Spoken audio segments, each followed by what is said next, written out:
हिंदी में आप सभी को सुस्वागतम। जी, पाकिस्तान और अफगानिस्तान शासित तालिबान एक बार फिर आमने सामने है। अफगानों को देश से बाहर निकलने का फरमान दे चुकी पाकिस्तान फिर तालिबान के निशाना पर है। एफटीवी पाकिस्तानी हुकूमत इस फैसले के पीछे हालांकि प्रमुख कारण खुद को आर्थिक तंगी से उभरना और तालिबान की सरपरस्ती में चल रही टीटीपी आतंकी संगठन के हमला का जवाब बता रही है। लेकिन दोनों देशों के बीच विवाद अभी का नहीं है। सबसे पुराना डुरल लाइन विवाद एक बार फिर जिन्ना का बोतल से बाहर निकल चुका है। इससे दुनिया की सबसे खतरनाक सीमा रेखाओं में एक माना जाता है। 2021 में सत्ता संभालने के बाद से तालिबान ये बात उठाता रहा है कि वो डुरल लाइन को नहीं मानता। एक बार फिर ये मुद्दा गर्मा रहा है। डुरल लाइन सीमा रेखा विवाद एकलौता मामला है कि जिस पर अफगानिस्तान की पूर्ववर्ती हामिद करजाई सरकार और तालिबान हुकूमत एक मत है। हाल ही में अफगान शरणार्थियों को निर्वासित करने के पाकिस्तान का फैसला का तालिबान कड़ा विरोध कर रहा है। तालिबान ने इस मुद्दे पर पाकिस्तान की कड़ी आलोचना भी की है। हाल के सप्ताहों में ये मुद्दा काफी तूल पकड़ा चुका है। दोनों पक्ष की तरफ से राजनीतिक बयानबाजी भी काफी गर्म है।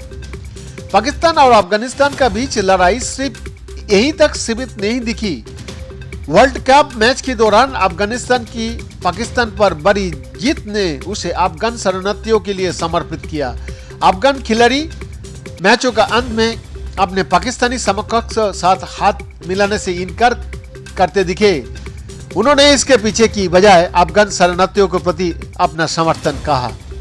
हालांकि 4 महीना की देरी के बाद शुक्रवार को लगभग 1.4 मिलियन अफगान शरणार्थियों के लिए पाकिस्तानी सरकार ने ऐलान किया है कि वो उनकी निकालने का कार्रवाई साल का अंत तक शुरू करेगा। पाकिस्तान का इस मामले में तर्क है कि ज्यादातर अफगान शरणार्थी अवैध रूप से पाकिस्तान में रह रहा है, जो देश में गैरकानूनी गतिविधियों में संलिप्त है।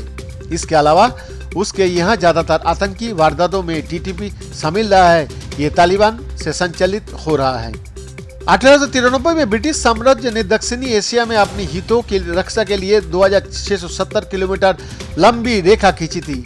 इस रेखा को ब्रिटिश हुकूमत ने तत्कालीन अफगान शासक अब्दुल रहमान का साथ मिलकर खींचा था। अब्दुल रहमान को ब्रिटेन ने अपने मतलब के लिए अफगानिस्तान की हुकूमत सौंपी थी। वो 1983 में सर डुरांड के साथ एक समझौता है जो अविभाजित भारत और अफगानिस्तान का बीच खींची गई।